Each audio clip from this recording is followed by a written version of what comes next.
Bienvenue à notre paroisse invisible, à traçant sur nous le signe de la croix, car c'est Dieu qui nous rassemble, au nom du Père, du Fils et du Saint-Esprit. Amen. Prions pour nos frères et sœurs malades.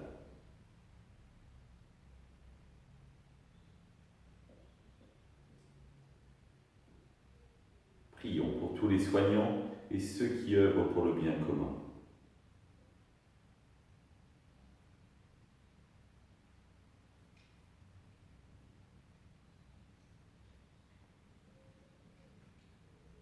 Prions pour tous ceux qui sont dans la solitude, dans l'angoisse, que l'Esprit Saint vienne les visiter.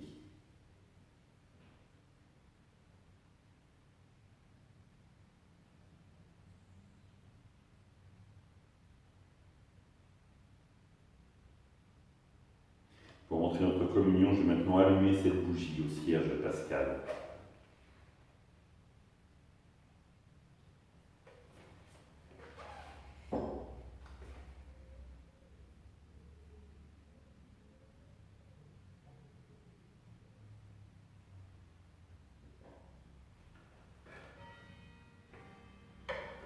Dans l'évangile de Luc, un pharisien avait invité Jésus à manger avec lui.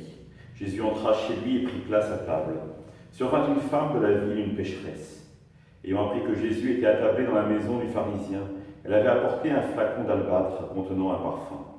Tout en pleurs, elle se tenait derrière lui près de ses pieds, et elle se mit à mouiller de ses larmes les pieds de Jésus. Elle les essuyait avec ses cheveux, les couvrait de baisers et répandait sur eux le parfum.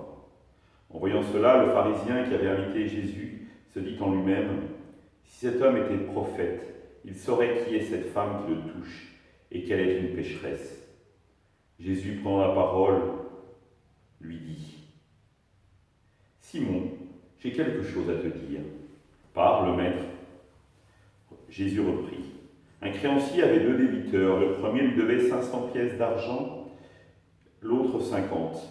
Comme l'un et l'autre ne pouvaient lui rembourser, il en fit grâce à tous deux. Lequel des deux l'aimera davantage ? Simon répondit, « Je suppose que c'est celui qui a en fait grâce de la plus grande dette. » « Tu as raison, lui dit Jésus. Il se tourna vers la femme et dit à Simon, « Tu vois cette femme ? Je suis entré dans ta maison et tu ne m'as pas versé de l'eau sur les pieds. Elle les a mouillés des larmes et essuyés avec ses cheveux. Tu ne m'as pas embrassé, elle depuis qu'elle est entrée n'a pas cessé d'embrasser mes pieds. Tu ne m'as pas fait d'onction sur ma tête, elle a répandu du parfum sur mes pieds. Voilà pourquoi je te le dis, ses péchés, ses nombreux péchés sont pardonnés, puisqu'elle a montré beaucoup d'amour. Mais celui à qui on pardonne peu montre peu d'amour. » Il dit alors à la femme, « Tes péchés sont pardonnés. » Les convives se mirent à dire en eux-mêmes, « Qui est cet homme qui va jusqu'à pardonner les péchés ?»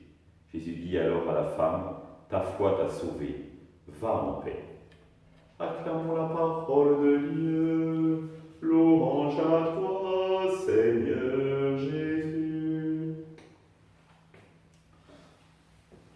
Simon le pharisien, un homme qui accueille Jésus dans sa maison, qui lui ouvre ses portes, à lui, à ses amis, visiblement, et une femme qu'il considère comme pécheresse a même accès à la maison et peut entrer et finalement participer au repas sans se faire rejeter par les serviteurs.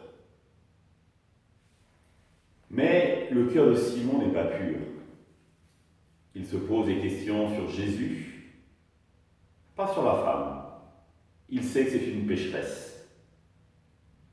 Et on le voit réservé quand il donne la réponse à Jésus. « Je suppose », alors que la réponse, normalement, est évidente. Mais il se dit, il doit y avoir un piège quelque part. Et il a raison, Simon.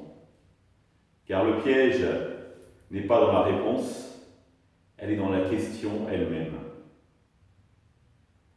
Et là, Simon, au début, n'a pas perçu que lui-même était concerné, pour ne pas dire impliqué dans le questionnement de Jésus. Pour lui, c'était uniquement la femme, la pécheresse. Lui, pharisien, respectant certainement la loi, partageant certainement le 10e de tous ses biens avec les pauvres,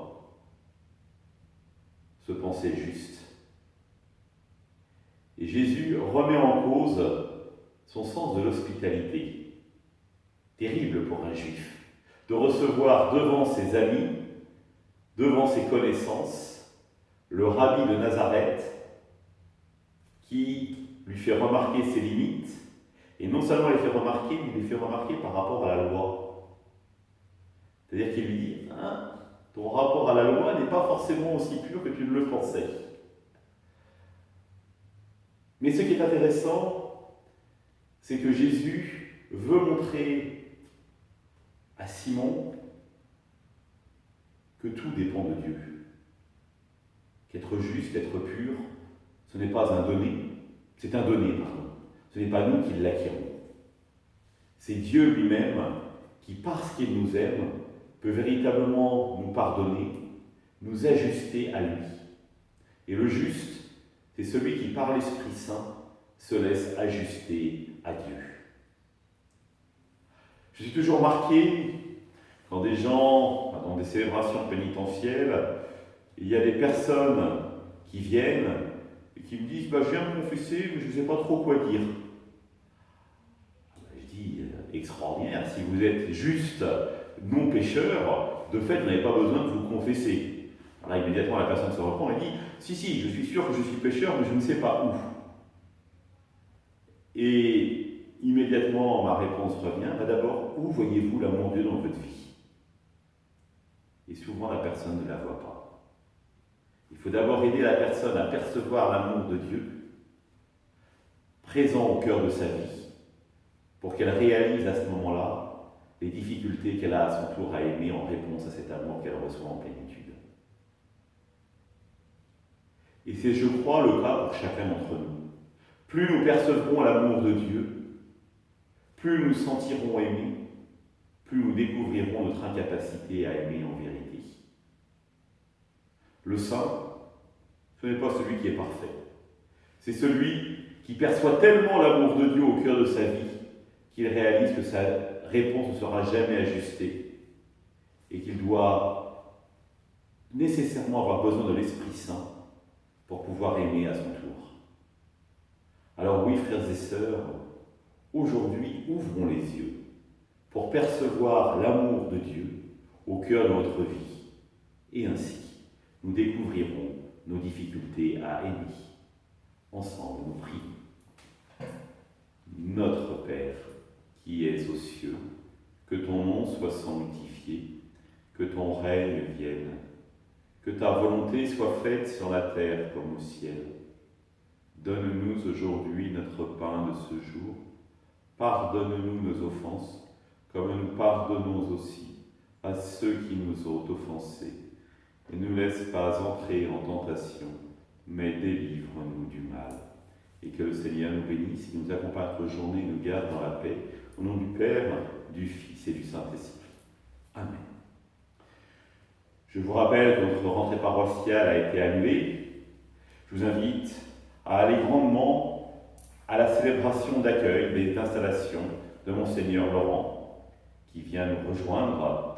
Si jamais vous ne pouvez pas y aller, je vous demande de privilégier les messes du samedi soir, 18h30, Grand Champ et la Chapelle, et du dimanche matin, 9h la Chapelle, 9h30 Trélière. À demain.